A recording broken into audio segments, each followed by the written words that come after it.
Hello everyone, today I have an amazing story for you.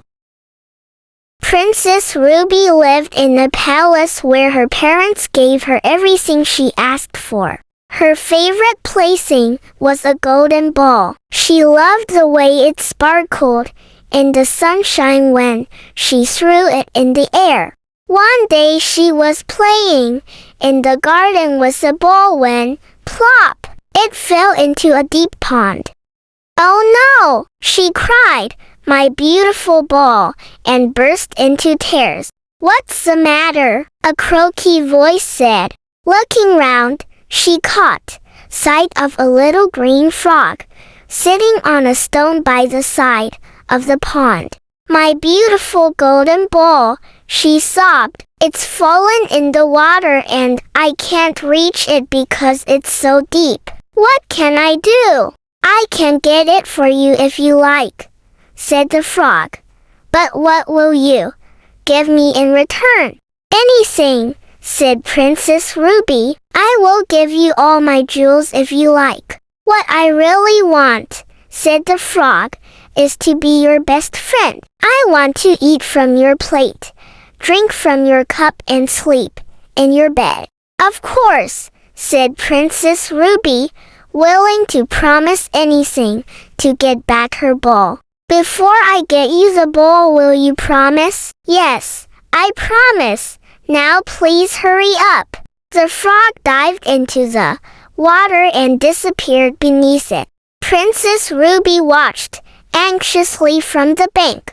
Presently, some bubbles appeared on the water and up popped the frog, balancing the ball on his nose. Quickly, she grabbed the ball and ran off towards the palace. "Wait for me," called the frog, hopping after her. Hurriedly, she slipped through the door, slamming it behind her before the frog had a chance to catch up. "What's all this about?" said the king, coming down the stairs. "Oh, nothing, father. Just a slimy old frog tried to get through the door." "Why would he want to come in here?" said the king. "Frogs don't like to be indoors." "Well, father, this frog wants to be my friend, but I think he's horrible. Frogs are so slimy and cold." "Princess Ruby, that's no way to talk." Princess Ruby blushed and looked down. Come, is there anything more you need to tell me?" asked the king. "Well, father, I did promise him I would be his friend if he rescued my special golden ball when it fell in the deep pond. But I wish I hadn't promised 'cause he's so horrible."